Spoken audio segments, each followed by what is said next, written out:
ஏன் ஒரு கவுன்சிலர் கூட ஜெயிக்கல? எங்க கொள்கை இல்லை, சரி விட்டுடுங்க. உங்க பெரிய கொள்கை தமிழ் தேசியவாதி, பெரியாரை கொஞ்ச நாளை கொண்டாடினீங்க, தூக்கிட்டு போய் தபக்கடின்னு போட்டீங்க. என்ன அப்புறம் முருகனை வச்சு சுத்திக்கிட்டு இருந்தீங்க, அப்புறம் விட்டீங்க. ஏன்னா இந்த முருகன் கிடைச்சிட்டாரு, பிஜேபி முருகன் கிடைச்சிட்டாரு, அதனால பிஜேபிக்கு ஒரு ரவுண்டு போயிட்டு வந்தீங்க. முதல் கையெழுத்து அதுதான் போடு மூடு வேணுங்க, ஆதாரம் இருக்க வாசம் தாங்க. டாஸ்மாக மூடுவேன்னு சொன்னீங்களா இல்லையா? அதான் பணிக்கு வேலை கொடுக்க இயல இல்லையே. இப்ப அந்த 60,000 பேருக்கு எங்க கையாளாகலன்னு சொல்லுங்க. என்ன கையாளாகலன்னு சொல்லுங்க. பேசிக்கிட்டு இருக்கீங்க. 2026 மிகப்பெரிய வெற்றியை தலைவர் தளபதிக்கு கொடுக்கிறதுக்கு மக்கள் தயாராக. ஒரு விஷயம் நல்லா புரிஞ்சுக்கோங்க, 31 வரையும் எங்களை அசைக்க முடியாது. அதுக்கப்புறம் உந்துறீங்க நீங்களே. அதுக்கப்புறம் நீங்களே 31க்கு அப்புறம் எங்க ஆட்சி தான். நான் தான் சொல்றேன், 26 அடுத்து இன்ப நிதின்னு சொல்லுங்களேன். அது அரசியல் சகஜங்க, இதெல்லாம் சாதாரணமாப்பா. இது எப்படிங்க சகஜம்? கேடு கட்ட கருணாநிதின்னு சொன்னாருங்க. கேடு கட்ட கருணாநிதின்னு சொன்னாரா இல்லையா? இந்த ஒட்டுமொத்தமா இஸ்லாமிய சமூகங்களை ஏமாத்திக்கிட்டு இருக்குது திமுக அரசுன்னு சொன்னாரா இல்லையா? மாப்பிள்ள சொல்றாருல, மாப்பிள்ள இப்ப பந்தயத்துக்கு ரெடியான்னு கேளு. 26ல தளபதி எதிர்கட்சி வரிசையில கூட உட்கார மாட்டாரு. நான் சொல்றேன். எவ்வளவு பந்தயம்? எவ்வளவு பந்தயம் நீ கேட்க சொல்லுங்க. 50,000 பந்தயம் வரீங்களா? 50,000 ஜிஜிபி மாப்பிள்ள. உங்களுக்கு அது ஜிஜிபிங்க சாமானியம். நீங்க பல கோடியை கொள்ள அடிச்சு வச்சிருக்கீங்க. இத்தனை ஆண்டுகள் அரசியல்ல இருக்கீங்க.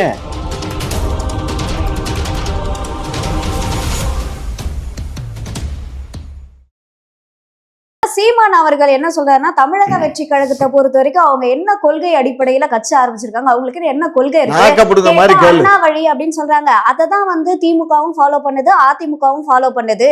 இதுல என்ன ஒரு புதுசா பண்ணிட்டாரு, என்ன ஒரு கொள்கை இருக்கு இவர்கிட்ட? அவர்கிட்ட பெரிய கொள்கை இருக்குல்ல. ஏன் ஒரு கவுன்சிலர் கூட ஜெயிக்கல? எங்க கொள்கை இல்லை, சரி விட்டுடுங்க. உங்க பெரிய கொள்கை தமிழ் தேசியவாதி, பெரியாரை கொஞ்ச நாளை கொண்டாடினீங்க, தூக்கிட்டு போய் தபக்கடின்னு போட்டீங்க. என்ன அப்புறம் முருகனை வச்சு சுத்திக்கிட்டு இருந்தீங்க, அப்புறம் விட்டீங்க. ஏன்னா இந்த முருகன் கிடைச்சிட்டாரு, பிஜேபி முருகன் கிடைச்சிட்டாரு, அதனால பிஜேபிக்கு ஒரு ரவுண்டு போயிட்டு வந்தீங்க. சங்கிகள் சக தோழனா மாறிட்டான் உங்களுக்கு. இன்னைக்கு திமுகவை கடுமையா எதிர்த்துக்கிட்டு இருந்தீங்க. இன்னைக்கு திமுகவை போய் பார்த்துட்டு வந்ததுக்கு அப்புறம் என் தம்பி விஜய் அவர் எந்த கொள்கையை எடுத்தாலும், அவருடைய கொள்கை எதுவாக இருந்தாலும் நான் அவரோடு தான் கூட்டணி. நீங்க நல்லவரா இருந்தா கூட்டணியோட வைக்க மாட்டேன்னு சொல்லி தானே தமிழ்நாட்டுல களம் காண்டுகிட்டு இருக்கிறீங்க. அப்ப எதுக்காக இந்த மாற்றத்தை கொண்டு வந்தீங்க? அப்போ உங்களுக்கு ஒரு குதிரை தேவைப்பட்டது. இவர் அதற்கானவர் அல்லன்றத புரிஞ்சுக்கிட்டாரு. அப்ப இவர் பாணியிலே அடிக்கணும்ல. தேர்தல் வரத்துக்கு 2 வருஷத்துக்கு முன்னாடி எந்த கட்சியாவது வேட்பாளர் அறிவிச்சு பார்த்திருக்கீங்களா? அப்ப பாத்துக்கணும். அப்பேற்பட்ட கட்சி தான். எல்லாம் சும்மா தான் உட்காந்துக்கிட்டு இருக்கிறாங்க, வேற ஒன்றும் வேலை இல்லை. புரியுதுங்களா? இன்னைக்கு எங்க வாங்க எல்லாரும் போவோம், அங்க இங்க போராட்டமா நான் வந்துடுவேன். இன்னைக்கு எங்க இங்க தூய்மை பணியாளர்கள் 9,000 பேருக்கு இன்னைக்கு வேலையை உறுதி செய்றேன்னு சொல்லி பொய் வாக்குறுதி கொடுத்து தேர்தல் மேனிஃபெஸ்டோல கொடுத்த ஆட்சி தான் திமுக ஆட்சி. இன்னைக்கு அதை அங்க போய் உட்கார்ந்து இருக்கிறானே ஜிஹெச் பக்கத்துல இந்த பிரிட்ஜில் ஒரு தார்பாவை கட்டிக்கிட்டு இன்னைக்கு 5-6 நாட்கள் தொடர்ச்சியா போராட்டம் நடத்திட்டு இருக்குது. தமிழக வெற்றி கழகத்தினுடைய ஐடி விங்கினுடைய செயலாளர் தோழர் சிடிஆர் நிர்மல்குமார் அவர்களும் தேர்தல் மேலாண்மை பொதுச் செயலாளர் அண்ணன் ஆதவர்ஜுனா அவர்களும் தான் போய் பார்த்தாங்க. நாங்க இருக்கோம் அப்படின்னு சொல்லி ஆறுதல் கூறிட்டு வந்திருக்கிறாங்க. மிகப்பெரிய மாற்றம் வரும்னு சொல்லியிருக்கிறாங்க. மாற்றத்தில் நிச்சயமாக உங்களை போன்றவர்கள் அங்கீகரிக்கப்படுவர்கள், அரசு வேலை நிச்சயமாக உங்களுக்கு இருக்கு, தமிழக வெற்றி கழகம் தான் சொல்லிட்டு வந்திருக்கிறாங்க. ஏன்னா அவர் பனையூர் பங்களால வச்சிருக்க சொத்தெல்லாம் எடுத்து கொண்டுட்டு வந்து எல்லாத்துக்கும் அரசுக்கு சம்பளம் கொடுத்துரும். அரசு பணியாளர் ஆக்கி ஏற்கனவே டாஸ்மாக்ல 60,000 பேரை அரசு பணியாளராக அந்த அம்மா செத்து போனம்மா பண்ணி வச்சதுனாலதான் இன்னைக்கு டாஸ்மாக்கவே மூட முடியல. அந்த 60,000 பேருக்கு வேலை கொடுக்க இயலல. இனி இந்த பணியாளர்களுக்கு நம்ம 60,000 பேருக்கு வேலை கொடுக்க முடியலன்றதுனாலதான் டாஸ்மாக நடத்துறீங்க. அதான் உண்மை. அதெல்லாம் காசு வரலையே, அதனாலதான் நடத்துறோம். முதல் கையெழுத்து அதுதான் போடு மூடு வேணுங்க, ஆதாரம் இருக்க வாசம் தாங்க. டாஸ்மாக மூடுவேன்னு சொன்னீங்களா இல்லையா? அதான் பணிக்கு வேலை கொடுக்க இயல இல்லையே. இப்ப அந்த 60,000 பேருக்கு எங்க கையாளாகலன்னு சொல்லுங்க. என்ன கையாளாகலன்னு சொல்லுங்க. பேசிக்கிட்டு இருக்கீங்க. இந்த வேலையெல்லாம் இங்க வச்சு இந்த வேலையெல்லாம் இல்ல. எங்க போனாலும் நீங்க பேசலன்றதுக்காக என்னுடைய ஸ்டைல நான் மாத்திக்க முடியாது. புரியுதுங்களா? இப்பவும் சொல்றேன், கையாளாகாதத்தனம். இவர்களுக்கு ஆட்சி நிர்வாகம் செய்ய தெரியல. அதிகாரிகளை வச்சு மட்டும்தான் இன்னைக்கு ஆட்சிகளை செஞ்சுக்கிட்டு இருக்கிறாங்க. அதுலயும் படுதோல்வியை சந்திச்சுட்டாங்க. மக்கள் வரி பணத்தை எடுத்து இன்னைக்கு ஓரணியில் தமிழ்நாடு, மக்களுடன் முதல்வர் ஸ்டாலின், ஸ்டாலின் உங்களுடன் ஸ்டாலின் 18 கோடி ரூபாய் விளம்பரத்துக்கு மட்டும் செஞ்சிருக்கிறாங்க. என்ன பெரிய மருத்துவ முகாம் நடத்திட்டீங்க? சுகர் டெஸ்டா, ரத்த மாதிரிகள் எடுப்பாங்களாம், பிபி பார்ப்பாங்களாம். இதற்கு முதல்வர் ஒரு விளக்கம் கொடுத்தாரு பார்த்தீங்களா? எனக்கு தலையெல்லாம் கிருட்டுன்னு வந்துருச்சு. உட்காந்துட்டேன் அப்படியே. என்னடான்னு பார்த்தா, இந்த கொண்டு போய் காட்டுன உடனே படுத்து ஸ்ட்ரக்சர்ல வச்சு உடனே தூக்கிட்டு போயிடுவாங்க ஹாஸ்பிட்டலுக்குள்ள. அடுத்த வித ஏதாவது சொல்றது நம்புறோம். நீங்க என்ன பார்த்தாலும் நேத்து போயிட்டு நீங்க எல்லா டெஸ்ட்டும் எடுத்திருந்தாலும் மறுநாள் ஒரு 4 நாள் கழிச்சு உங்களுக்கு உடல்நிலை பாதிக்கப்பட்டிருக்கு. நீங்க எங்க போனாலும் உடனடியா ரத்த மாதிரிகள் எடுப்பாங்க, உடனடியா பிபி செக் பண்ணுவாங்க. இது எல்லாருக்குமான இயல்பு. ஏன் நாட்டினுடைய முதல்வருக்கு தெரியலன்னு சொல்றோம். அதை தான் தற்கூரின்னு சொல்றோம். ஏன்னா அரசியலே பண்ணி அரசியலே ஊறி போனவர் இவங்க தலைவர். நேத்து வரை இந்த நிமிடம் வரை சினிமால நடிச்சுக்கிட்டு இருக்காரு. அதை வாங்கி விக்கிறதுக்கு 1-2 கம்பெனி அரசியலுக்கு வந்து இவரு புடுங்க போறாரு. நீங்க இப்படி சொல்லிட்டீங்க. நடுறதுக்கு ஆமா, நீங்க ஐயா நீங்க புடுவீங்க, எங்களுக்கு புடுங்குற வேலை இல்ல, நடுற வேலை மட்டும்தான். அதான் நடுவோம்னு சொல்றேன். நடுங்க, நீங்க நட்டு தான் நாளே நாசமா போகுது. இப்ப வரைக்கும் விஜய் மட்டும் நடிச்சிட்டு இருக்காருன்னு சொல்றீங்க. இப்ப வரைக்கும் கமலும் அவர்களும் தான் நடிச்சிட்டு இருக்காரு. அவரை கூப்பிட்டு எம்பி பதவி வந்து கொடுத்திருக்கீங்க இல்லையா? ஏன் நாளைக்கு விஜய் எங்க கூட வந்தா அவருக்கு கூட ஒரு எம்பி கொடுப்போம், போனா போகுதுன்னு இதுல என்ன இருக்கு? அப்ப ஏன் அவரு மட்டும் நடிக்கிறாருன்னு சொல்லிட்டு இருக்கீங்க? அவர் நடிக்கட்டுமா, நாங்க வேண்டாம்னு சொல்லல. அவருக்கு போனா போகுதுன்னு கொடுப்பாராம். அவருக்கு இல்லாம இருக்கிறார் பாருங்க. ஆண்ட கட்சிகள் 54 ஆண்டுகள் கட்சிகள் கடந்து சொல்லிக்கிட்டு இருக்கக்கூடியவர்களும் 100 ஆண்டுகள் ஆன கட்சிகளும் இன்னைக்கு தலைவர் தளபதியோட கூட்டணி வைக்கணும்ன்ற பேச்சுவார்த்தையில நடந்துகிட்டு இருக்குது. ஆனால் இந்த மக்களையும் மண்ணையும் நேசிக்கக்கூடியவன் நானு. உங்களை போன்று பாசிசவாதிகளோடு கூட்டணியில இருக்கக்கூடியவர்கள் கூட எந்த காரணத்திலும் கூட்டணி இல்ல, என்னுடைய தலைமையில் மட்டும்தான் கூட்டணின்னு பகிரங்கமா அறிவிச்சிருக்கிறாரு. உங்களால அறிவிக்க முடியுமா? நல்ல நாடகம் போடுறீங்க. ஒன்றிய பிரதமர்ன்றது கருப்பு பலூன் விடுறது, கருப்பு பலூன் விடுற போராட்டத்தில் கலந்துகிட்டவங்க தான் இவங்க. ஆனா கேளுங்களேன், கருப்பு பலூன் நாங்க தான் விட்டணுவாங்க. கருப்பு பலூன் யார் விட்டது? சமூக செயற்பாட்டாளர் கூட்டு இயக்கம், கலை இலக்கிய மக்கள் பண்பாட்டு கழகம் சேர்ந்து நடத்தினது. தமிழக வாழ்வுரிமை கூட்டமைப்பான வேல்முருகன் தலைமையில அந்த கூட்டமைப்பை சேர்ந்தவங்க எல்லாமே பண்ணணும். அதுல ஓரமா நின்று வேடிக்கை பார்க்க வந்தவங்க தான் இவங்க. ஆனா கருப்பு பலூன் விட்டது யாரு? கடைசியில நாங்க திமுக தான் கருப்பு பலூன் விட்டது. சரிங்களா? கைதாகி சிறைக்கு போனவங்க நாங்க. அதுக்கு எங்களெல்லாம் கைது செய்யப்பட்டிருந்தாங்க. புரியுதுங்களா? ஆனா அதையெல்லாம் அடுத்தவங்க போராட்டத்தெல்லாம் எங்களுடைய போராட்டம் ஸ்டிக்கர் ஒட்டுறதுதான் எங்களுடைய வேலை. எங்களுடைய இது அப்படி இல்லை. இந்த மக்களுக்காகவும் மண்ணுக்காகவும் இந்த மண்ணை நேசிக்கக்கூடியவர்களுக்காக மக்கள் குரலற்றவர்களுடைய குரலா வந்து நிற்கக்கூடியதான் தலைவர் தளபதி அவர்களுடைய தம்பி தங்கைகளுடைய வேலையா இருக்கு. அதை தான் இங்க பாத்துக்கிட்டு இருக்கோம். புரியுதுங்களா? அது கருப்பு பலூன் விட்டவங்க உடனே அப்பாவும் மகனும் வெள்ளக்கொடை கொண்டுட்டு போனாங்களா? போலியா? போனீங்களா? போலியா? ஒரு விஷயம் புரியுங்க. கருப்பு வெள்ளக்கொடை கொண்டு வந்து சினிமா இல்ல. இல்ல நான் என்ன கேக்குறேன், வெள்ளக்கொடை கொண்டுட்டு போனீங்களா இல்லையா? வெள்ளக்கொடை நாங்க கொண்டு போனோம் இல்லன்னு சொல்லல. கருப்பு கொடை கிடைக்கலையா? ஏன் கருப்பு கொடை கிடைக்காதனால தான் வெள்ளக்கொடை எடுத்துட்டு போனோம். அதுல என்ன கஷ்டம்? இந்த உலகத்திலேயே வெள்ளக்கொடை புடிச்சிட்டு போனது இவங்கதான். இருமையா ஒரு விஷயம் நல்லா புரிஞ்சுக்கோங்க. இது எவ்வளவு பெரிய காமெடியான விஷயம், எவ்வளவு மக்களை முட்டாளாக்கக்கூடிய விஷயம், சிந்திக்கக்கூடிய எண்ணம் வேண்டாமா? என்ன ஒரு பிரதமருக்கு தரை வழியாக போகக்கூடியவர் மக்கள் போராட்டம் நடக்குதுன்னு வான்வழியா போறாரு. நீ வான்வழியா போனாலும் நாங்க விண்வெளியில இருந்தாவது வருவோம்னு சொல்லி கருப்பு பலூன் விட்டு எதிர்ப்பு தெரிவிச்சோம். அதுலயும் அவமானப்பட்டு போனாரு. ஆனா இவங்க வெள்ளக்கொடை கொண்டுட்டு போனாங்க. எப்படி?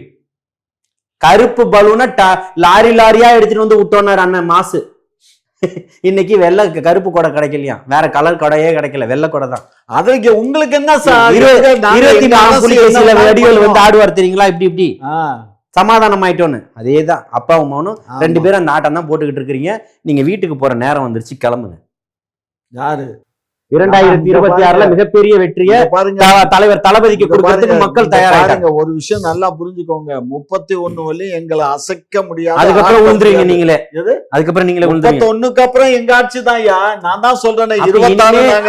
அடுத்து இன்ப நிதின்னு சொல்லுங்களேன். அதெல்லாம் பேர் சொல்ல வேண்டிய அவசியம் இல்லை. அப்ப அவர்தான் எங்க எம்எல்ஏக்கள் எல்லாம் சேர்ந்து யாருக்கு வாக்களிச்சு முதல்வரா தேர்ந்தெடுக்கிறாங்களோ அவர் தான் முதல்வர். ஏஆருக்கெல்லாம் எல்லாம் புனிதர்கள். ஏவா வேலு, ஜெகத் ரட்சகனு, இவர் பொன்முடி, செந்தில் பாலாஜி அப்படியே நேரடியா அப்படியே புத்தர்கிட்ட இருந்து அப்படியே அவதாரம் எடுத்து வந்துட்டாங்க இங்க. யார் எல்லாமே புனிதர்கள். ஆமா, நீங்க சொன்னவங்க எல்லாம் யாருங்க ஏமாத்துனாங்க, யார் வீட்டுல கொள்ளையடிச்சாங்க? அவங்க உழைக்கிறாங்க, சம்பாதிக்கிறாங்க, சொத்து சேர்க்கிறாங்க.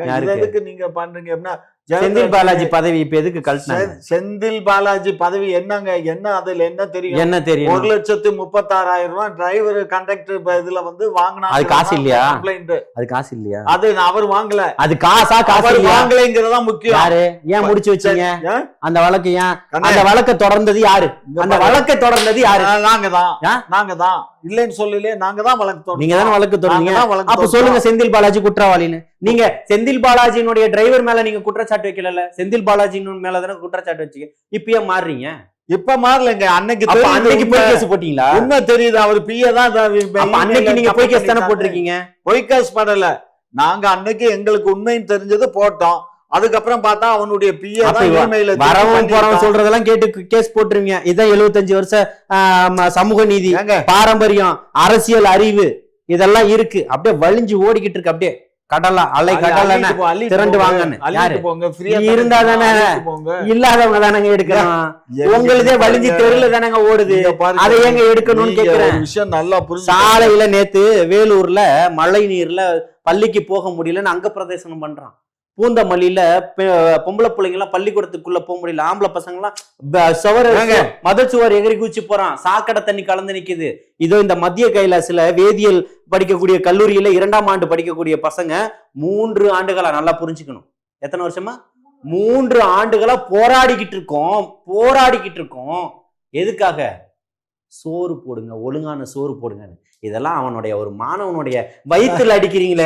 நாளைக்கு நீங்க எல்லாம் பதில் சொல்ல வேணாம். பதில் சொல்ல வேணாம். நாங்க என்ன பாத்துப்போம்? மக்களுடைய வரி பணத்துல நடக்குது. நீங்க பாக்குறதுக்கு உங்க குட்டியப்பா கேட்டாரு, உங்க அப்பா வீட்டு பணமா? இதெல்லாம் உங்க அப்பா வீட்டு பணமான்னு கேக்குறேன். வீட்டு பணம் தான். யார் அப்பா வீட்டு பணம்? கருணாநிதி எங்க இருந்து கொண்டு வந்து சேர்த்து வச்ச பணம்? ஸ்டாலின் எங்க இருந்து சேர்த்து வச்ச பணம்? எங்க மக்களுடைய அப்பன் வீட்டு பணம். யாரு? மக்கள் பணம்னா மக்கள்ல நானும் ஒருவன். மக்கள் கேட்கக்கூடிய அதிகாரம் இருக்கு. கேள்வி ரோட்ல போகையிலே கேட்டுக்கிட்டே போங்க. இந்த மாதிரி ஊடகத்துல உட்கார்ந்து கேட்டு உங்க கையில ஆட்சியை விட்டா அப்படிதான் சித்தணும். இங்க காதல் படத்துல பரத் மாதிரி. இங்க பாருங்க கொம்பு செய் விட்டுக்கிட்டு இருக்காரு உங்க தலைவர். நீங்க வீணால நீங்க போய் யாராவது மாட்டி கொம்புல சுத்தி கொத்தி யாரையும் காயப்படுத்திடாதீங்க. மண்டியிட்டு வாழ்வதை விட எதிர்த்து நின்னு சாவதே மேலும் பழனி பாபா சொல்லி இருக்கிறாரு. நீங்க என்ன சொல்றீங்க? பழனி பாபாவை கொண்டு வர்றீங்க இங்க. பழனி பாபா அவரு எவ்வளவு பெரிய தியாகி. வாங்க பேசுவோம். வாங்க பேசுவோம். விஜயோட இணைக்கலாம். மண்டி நீங்க கொம்புல மாட்டி ஆமா என்ன? ஆமா, அப்ப பழனி பாபா பெரியார்னு ஒத்துக்கிறீங்களா? அதுல என்னங்க சந்தேகம்? அவருதான் திமுகவை கேடு கட்டவனுங்கன்னு சொன்னாரு. அது அரசியல் சகஜங்க. சாதாரணமாப்பா. இது எப்படிங்க சகஜம்? கேடு கட்ட கருணாநிதின்னு சொன்னாருங்க. கேடு கட்ட கருணாநிதின்னு சொன்னாரா இல்லையா? இந்த ஒட்டுமொத்தமா இஸ்லாமிய சமூகங்களை ஏமாத்திக்கிட்டு இருக்குது திமுக அரசுன்னு சொன்னாரா இல்லையா? அன்னைக்கு சொன்னாங்க, இன்னைக்கு வரல. இன்னைக்கு ஏமாத்திக்கிட்டு தான் நாங்க ஏமாத்துறீங்க. இங்க பாருங்க, 1000 ஆதாரம் என்னால தர முடியும். இங்க பாருங்க, பழனி பாபா சொல்றதுல எல்லாமே எடுத்துக்க முடியாது. இப்பதானங்க மாத்தி ஏங்க உருட்டுன்னு உருட்டுறீங்க. மக்கள் பாத்துக்கிட்டு இருக்காங்க. எல்லாமே பழனி பாபா சொன்னதுல நியாயம் நிறைய இருக்கு, குறைகளும் இருக்கு. அது கருணாநிதி சொன்னது மட்டும் இல்ல. கருணாநிதி சொன்னது எக்ஸ்ட்ரா போட்டாரு.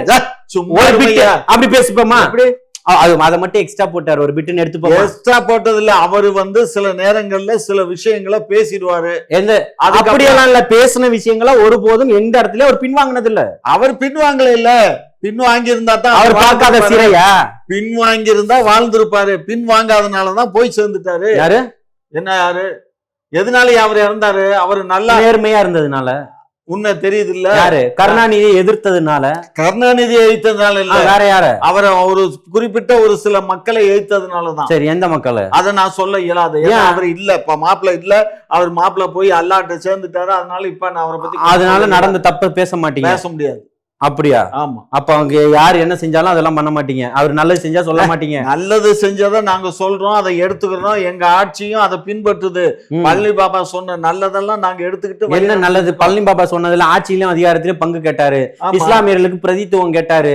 என்ன இந்த தாழ்த்தப்பட்ட மக்களும் இஸ்லாமியர்களும் ஒன்று சேர்ந்து 60க்கும் மேற்பட்ட இடங்களை கைப்பற்றலாம்னு சொன்னாரு, கொடுத்துட்டீங்களா? நாங்க கொடுக்க வேண்டாம். தாழ்த்தப்பட்ட மக்களை எங்க கூட்டிட்டு போய் நீங்க இஸ்லாத்தை எல்லாம் ஒண்ணு சேருங்க பாப்போம். அவர் அன்னைக்கு சொன்னார்ல, பாபா சொன்னார், உடைச்சு வச்சிருக்கிறதே நீங்க தானேங்க. அப்புறம் என்ன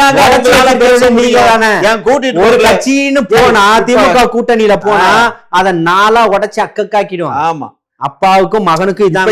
இது எதுக்கு வருது தெரியுமா? கெஞ்சி கூத்தாடி பார்த்தாங்க, எப்படியாவது கூட்டிட்டு வந்துடலாம், துணை முதலமைச்சர் கொடுத்தரலாம், அப்படி இப்படி அர்ஜுன் தலைகளா நின்று பார்த்தாங்க, எப்படியாவது கொண்டு எழுதி வச்சுக்கங்க. என்ன இன்னும் 3 மாசத்துல ஒட்டுமொத்த திமுக கூடாரமும் உடையுது, சுக்கு நூறா உடையுது. எத்தனை ஆயிரம் கோடி செலவு பண்றீங்க? யாருக்கு? எல்லாம் அமெரிக்கா. உங்களுக்கு மக்கள் கேட்கிறான் கேள்வி, மக்கள் கேட்கிற கேள்வி. மானத்தோட இருக்கணும்னு நினைச்சா திமுக கூட்டணியை விட்டு வெளியில வாங்கன்னு பேசுறான் ஒவ்வொரு கட்சியும். நீங்க பேசுறீங்க வாங்கலாம். எதுக்கு? மக்கள் திட்டம். மக்கள் திட்டம்னா மக்கள் போகணும்ல. காசு கொடுத்து ஏன் கூட்டு போறீங்க? புடவை கொடுத்து ஏன் கூப்பிடுறீங்க? ஃபுல்லா எடுத்து அப்படியே மக்கள் நிறைஞ்சு வெளியிறாங்களா முதல்வர் வர்றாருன்னு. ஒரு டான்ஸ் மாஸ்டர் கூட்டு போய் ரோட்ல 3 நாளா ரிஹர்சல் பார்த்துக்கிட்டு இருக்கிறாங்க. 3 நாளுமே டிராபிக் ஜாமா இருக்கு. அப்ப என்னன்னா இங்க சினிமா ஷூட்டிங் எடுக்கிறாங்க அப்படின்னா, அப்புறமா தான் தெரியுது, போன் பண்ற நண்பா அது சினிமா ஷூட்டிங் இல்ல, முதல்வர் வருவதற்காக அந்த அன்னைக்கு ஆடுறதுக்காக 2 நாள் ரிஹர்சல் பார்த்தாங்க, 3ஆவது நாள் முதல்வர் வரும்போது டான்ஸ் ஆடினாங்க. எப்படி? அவன் பசியும் பட்டினியும் சமூகத்துல இருக்கக்கூடிய அவலங்கள்லயும் சிக்கி தவிச்சுக்கிட்டு இருக்கிறான். கஞ்சா போதைகள் வலிந்து ஓடிக்கிட்டு இருக்கு. நாட்டுல மிகப்பெரிய அவல நிலைகள் ஏற்பட்டிருக்கு. உயர்நீதி மன்றங்கள் கண்டனங்களை பதிவு செஞ்சுக்கிட்டு இருக்கு. இங்க ஆணவ படுகொலைகள்னு மிகப்பெரிய இடமா தமிழகம் திகழ்தான் கேக்குது. பெண்களுக்கு எதிரான அதிகப்படியான பாலியல் வன்புணர்வு நடக்குதுன்னு சொல்லுது. சாதிய ஆணவங்கள் ஆதிக்கங்கள் அதிகரிச்சிருக்குன்னு சொல்லுது. அதையெல்லாம் பாக்குறதுக்கு புதிய விடியலுக்கு நேரம் இல்லை. ஸ்டாலின் தான் வராரு, விடியல் தர போறாரு, பாட்டு முடிஞ்சு போச்சு. இப்போ ஓரணியில் தமிழ்நாடு, மக்களுடன் ஸ்டாலின் வந்துட்டார். இதுதான் போய்கிட்டு இருக்கோம். அவரு ஒரு பக்கம் கிளம்பிட்டார். மக்களை காப்போம், தமிழகத்தை மீட்போம். 10 ஆண்டா அவர்கிட்ட தானே இருந்துச்சு. இப்ப எங்க இருந்து காப்பாத்த போறாரு? அந்த வேலையை தான் அண்ணன் தலைவர் தளபதி அவர்கள் பண்ணிட்டு இருக்கிறார். நீங்க எல்லாம் எதுக்கு கேக்குறீங்க மாப்பிள்ள சார்? நல்ல ஜோக் அடிக்கிறீங்க. மக்களை காப்பாத்தணும்னு நினைக்கிறதே உங்களுக்கு ஜோக்குனா, எவ்வளவு பெரிய அரக்கர்கள்னு பாருங்க. அரசியலே தெரியாத ஒருத்தர், இதுவரை தேர்தலையே சந்திக்காத ஒருத்தர், அவர் முதலமைச்சர் ஆவே நான் தான் முதலமைச்சர் கேண்டிடேட்னு சொல்றாருன்னா, நான் தான் அந்த கட்சியினுடைய தைரியமும் இருக்கு. மாநாடு மேடையில பிரகடனப்படுத்தினாரா இல்லையா?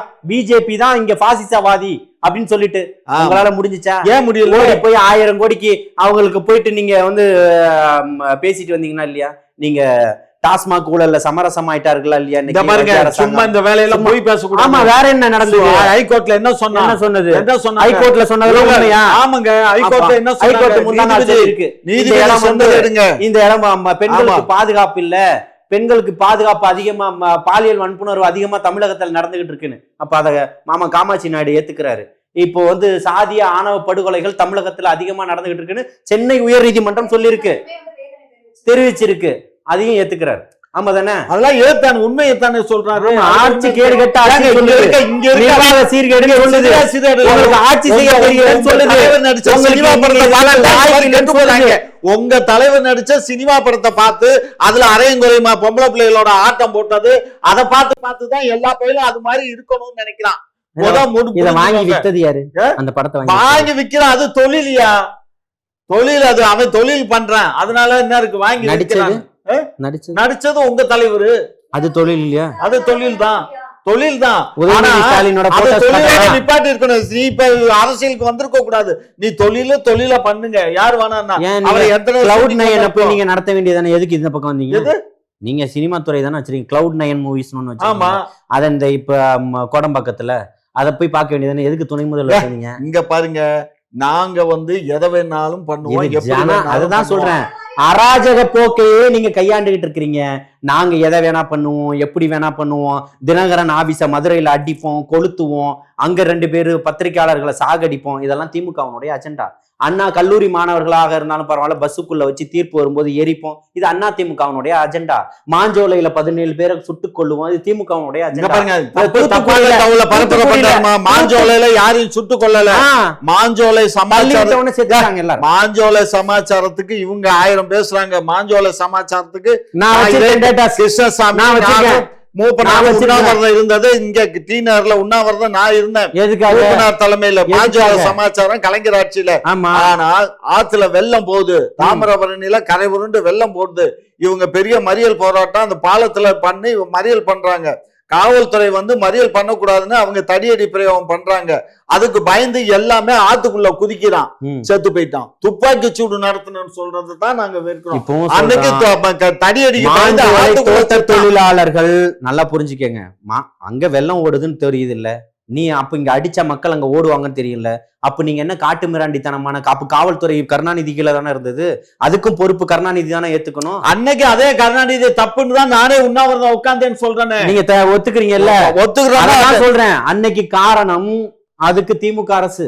தூத்துக்குடியில 18 பேர் சுட்டு கொன்னதுக்கு அண்ணா திமுக அரசு.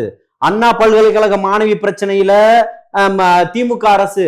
பொள்ளாச்சி மாணவிகள் பிரச்சனையில அண்ணா திமுக அரசு. ஒருத்தருக்கு ஒருத்தர் சலைச்சவர்கள் இல்லை.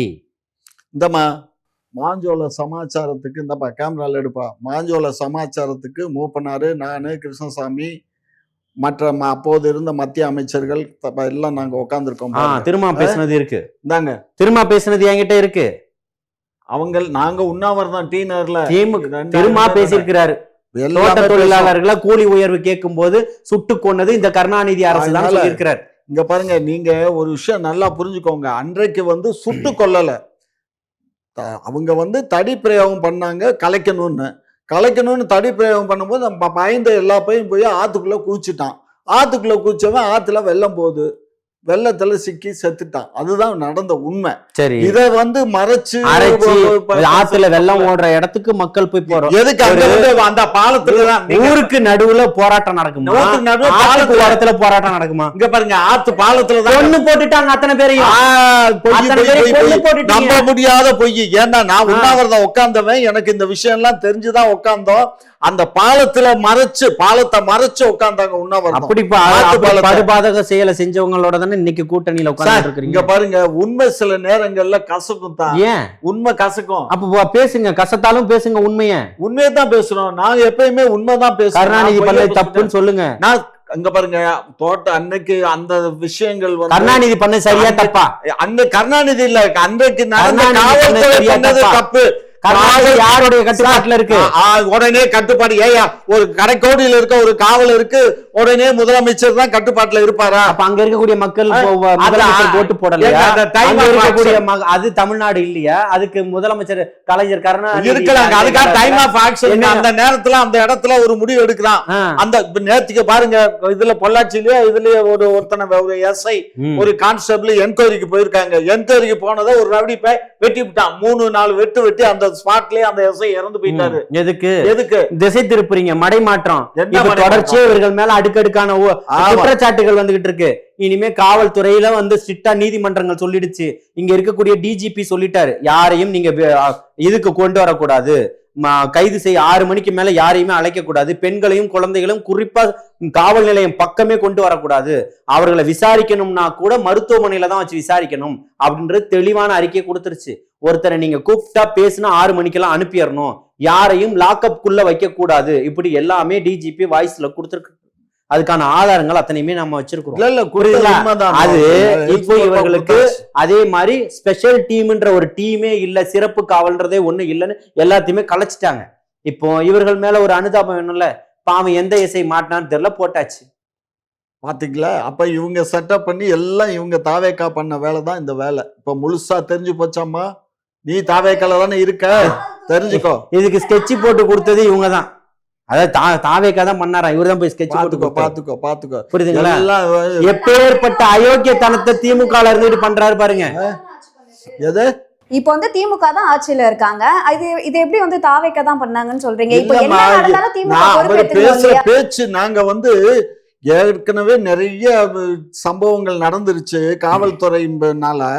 அந்த காவல்துறைக்கு கொஞ்சம் நல்ல பேர் வரணுங்கிறதுக்காக ஒருத்தர் பலிகடை வாக்கிட்டாங்கன்னு அந்த விஷயத்த அப்படி பண்றாங்கன்னு சொல்றேன். அதாவது உண்மையாக கூட இருக்கலாம், புரியுதுங்களா? அதுல மாற்றம் இல்ல. அதை இவங்க அப்படி கொண்டு வருவாங்க. நாங்க அப்படி மடைமாற்றம் செய்ய வேண்டிய வேலை மடைமாற்றம் செய்யறது அவங்க எங்க பக்கம் இருக்காங்க, மக்களுக்கு நாங்க இருக்கோம், மக்கள் எங்களுக்கு வாக்களிப்பாங்க, மீண்டும் 24 ஆட்சிக்கு. ஏன் இத்தனை கோடி செலவு பண்ணிட்டு ஊர் ஊரா சுத்திட்டு இருக்கீங்க? அதுல என்ன உங்களுக்கு என்ன கஷ்டம்? ஊர் ஊரா போனோம்னா மக்கள் பணம் தானங்க செலவு பண்ணிட்டு நாங்க வீடு வீடா கூட போவோம். மக்கள் பணத்தை தானே செலவு பண்றீங்க. கட்சி பணத்தை செலவு பண்ணுங்க. கட்சி பணத்தை சார் உங்கள்ட்ட ஒண்ணு இல்லாத கட்சியா பாருங்க? கட்சி பணம் எப்ப செலவு பண்ணுவோம்? தேர்தல் நேரத்துல செலவு பண்றது கட்சி பணம். இது மக்கள் பணத்தை எடுத்து செலவு பண்ணுவீங்க, அரசு பணத்தை எடுத்து செலவு பண்ணுவீங்க. பாருங்க, தேர்தல் ஆணையம் தேர்தலை அறிவிக்கட்டும், தேர்தல் டேட் அறிவிச்சாச்சுன்னா அந்த டேட்டுக்கு எத்தனாயிரம் கோடி செலவு பண்ணுவீங்க? அது எங்க கட்சி பணம். எத்தனாயிரம் கோடி செலவு? அது என்ன நாங்க எஸ்டிமேட் போட்டிருக்கோம், எப்படி ஒரு தொகுதிக்கு வந்து ஒரு 1.5 லட்சத்துல இருந்து 2 லட்சம் உள்ளியும் செலவு பண்ணலாம். 1.5 லட்சம் வாங்கி கொடுக்குற காசா? அதுதாங்க தேர்தல் கமிஷன். சாராயம் கொள்கையோட இருந்த உங்கள்ட்ட இன்னைக்கு சாராயத்தை தவிர வேற என்ன இருக்கு? சாராயத்தையும் பிரியாணியும் காசையும் கொடுத்து தானே ஓட்டு வாங்கணும். உங்களுடைய நிலைமை பாத்துக்கங்க. சாராயமே இல்லம்மா, இப்ப இருக்கிறதெல்லாம் டாஸ்மாக் பேர் மாத்திட்டாங்கம்மா. சாராயம் தான் குடுக்குறாங்க, சரிங்களா? சாராயத்துக்கு பேர் வச்சுக்கிட்டாங்க அந்த அம்மா. அதை இவங்க கண்டினியூ பண்றாங்க. அம்மா உணவகத்தை எப்படி கண்டினியூ பண்றோம்? சாராயம் இதை கண்டினியூ பண்ணுவாங்களாம், வேலை கொடுக்க முடியாதான். ஆனா அம்மா உணவகத்துல உணவு இருக்காது. என்ன தரமான உணவு போட மாட்டான். படிக்கக்கூடிய பிள்ளைகள் நாங்க காலை உணவு திட்டம் உன் பிள்ளை கூட்டு வந்து தின்னுன்னு சொல்றேன். இன்பநிதியை கூட்டு வந்து ஒரு நாள் திங்க வைங்க, நீங்க ஒரு நாள் வந்து உட்காந்து தின்னுங்க. உங்க ஏரியால இருக்கக்கூடிய குறைஞ்சபட்சம் இருக்கக்கூடிய வட்ட செயலாளரோ இல்ல வட்ட துணை செயலாளரோ அவது அங்க உட்காந்து சாப்பிட்டு இருக்கீங்களா? அப்ப அந்த ஆய்வுக்கு போயிருந்தா எத்தனை பிள்ளைகளுடைய சாப்பாடு நல்லா அவங்க வயிறார கிடைச்சிருக்கும், தரமான உணவு கிடைச்சிருக்கும். பூச்சிகள் இருக்குன்றது தானே இன்னைக்கு பிரச்சனை. தரம் இல்லைன்றது தானே பிரச்சனை. ஒரு பள்ளியிலயோ கல்லூரியிலயோ படிக்கக்கூடிய மாணவர்களுக்கு 6 to 7 மணி நேரம் கழித்து தான் சமைச்ச உணவு கொண்டு வந்து டெலிவரி செய்யப்படுது. ஒரு பக்கம் விடுதி எங்கேயோ இருக்கு, ஆனால் சமையற்கூடம் எங்கேயோ இருக்கு. அது வரதுக்கே கிட்டத்தட்ட ஒரு 20 கிலோமீட்டர் தள்ளி இருக்கிறாங்க. அப்போ எல்லாத்துக்கும் ஒரே கிச்சனா வச்சிருக்கீங்க. ஏன் அப்படி வைக்கிறீங்க? விடுதியிலே கிச்சன் வச்சு ஒழுங்கான சூடா பிள்ளைகளுக்கு சமைச்சு கொடுக்க வேண்டியதானே? தரமா தானே கேட்கிறான். இதுல என்ன உங்களுக்கு பிரச்சனை? கோடியா எத்தனை 1000 கோடியை கொள்ளையடிச்சுக்கிட்டு இருக்கீங்க. டாஸ்மாக்ல நீங்க அத்தனை கோடியை ஊழல் பண்ணிட்டு இருக்கீங்க. எல்லா இடங்களிலுமே நீங்க கட்டக்கூடிய அத்தனை சாலையில இருந்தும் போடக்கூடிய பாலங்கள்ல இருந்து எல்லாத்திலுமே கொள்ளையடிச்சுட்டு தான் இருக்கிறீங்க. இன்னைக்கு நீதிமன்றங்கள் உங்களுக்கு கேள்வி கேட்டுக்கிட்டு இருக்குது. கனிம வளங்கள் அத்தனையும் இன்னைக்கு கொள்ளை போயிட்டு இருக்கு. யாரெல்லாம் எதிர்க்கு கேட்கிறானோ அத்தனை பேரும் கொல்லப்பட்டுக்கிட்டு இருக்கிறான். இதற்குதான் 2026 மிகப்பெரிய ஒரு மாற்றத்துல மக்களுடைய முதல்வரா, தமிழகத்தினுடைய முதல்வரா 2026 தலைவர் தளபதி பொறுப்பேற்பார். அப்ப இருக்கக்கூடிய தமிழகத்தில் இருக்கக்கூடிய அத்தனை பிரச்சனைகளையும் களைவார். ஏமா மாப்பிள்ள சொல்றாருல, மாப்பிள்ள இப்ப பந்தயத்துக்கு ரெடியான்னு கேளு. 26 தளபதி எதிர்கட்சி வரிசையில கூட உட்கார மாட்டாரு. நான் சொல்றேன். எவ்வளவு பந்தயம் நீ கேட்க சொல்லுங்க. 50,000 பந்தயம் வரீங்களா? 50,000 ஜுஜிபி மாப்பிள்ள. உங்களுக்கு அது ஜுஜிப்பிங்க சாமானியம். நீங்க பல கோடியை கொள்ள அடிச்சு வச்சிருக்கீங்க. இத்தனை ஆண்டுகள் அரசியல்ல இருக்கீங்க இல்லையா? உங்களுக்கு அது ஜுஜிபி காசு தான். இப்ப நான் சொன்னா இல்லையா, 1.5 லட்சம் டீ செலவு. எப்படி 50,000 ஜுஜிபி காசா? ஆனா ஒரு தொகுதிக்கு 1.5 லட்சம் செலவு பண்ணி ஜெயிச்சிருவாராம் இவர். பாத்துட்டு இருங்க. 1.5 லட்சம் செலவு பண்றோமா, 1.25 லட்சத்தோட. அப்ப கணக்கு எப்படிப்பட்ட கணக்கு எழுதக்கூடிய இடம் பாருங்க. பாருங்க எப்படி கணக்கு எப்படிப்பட்ட கணக்கு எழுதுறாங்கன்னு பாருங்க.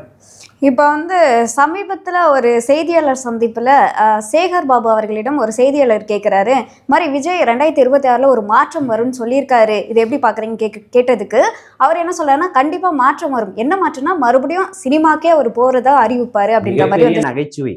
தமிழக மக்கள்லாம் உளுந்து சிரிச்சாங்க. அதுல அடிபட்டுருச்சு, வயிறு குழுங்க எல்லாரும் சிரிச்சுட்டாங்க. வயிறு வலிச்சு ஹாஸ்பிட்டல்ல 10 பேர் படுத்திருக்காங்க. இதெல்லாம் சொல்றதுக்கு சேகர் பாபுக்கு ஒரு தகுதி வேண்டாமா? சேகர் பாபு யாரு? சேகர் பாபுனுடைய பின்புலம் என்ன? ஒரு ரவுடி முன்னால. அதுதானே உங்களுக்கு என்ன வரலாறுகள் இருக்கு? அதிமுகல இருந்து இங்க ஓடி வந்தீங்க, அந்த பக்கம் துரத்தி விட்டாங்க, இங்க இந்த பக்கம் உட்கார்ந்துகிட்டு இருக்கிறீங்க. திமுகல யாரு திமுக காரன் அன்னைக்கு முன்னாடியில இருக்கிறாங்க? இருக்கக்கூடிய அத்தனை பேரும் அதிமுகல இருந்து வந்தவர்கள் தான் உட்கார்ந்துகிட்டு இருக்கிறீங்க. நீங்க சொன்ன உடனே அப்படியே மாற்றம் வரும். மாற்றம் வருதா இல்லையான்னு பாருங்க. நீங்க என்னென்ன வேலைகள் பண்ணிக்கிட்டு இருக்கிறீங்கன்னு உங்களை ஒரு ஊடகவியலாளர் எடுத்து வெளிச்சம் போட்டு காட்டிக்கிட்டு இருக்கிறாரு. எத்தனை 1000 கோடி எந்தெந்த நாடுகள்ல பதுக்கப்பட்டிருக்குன்றத சொல்லியிருக்கிறாரு. முதல்ல உங்களை காப்பாத்தீங்க. ஆட்சி மாற்றம் வரும்போது கவனமா இருங்க. தப்பு யாரெல்லாம் செஞ்சீங்களோ அத்தனை பேரும் தண்டிக்கப்படுவீங்க. பாப்போம்.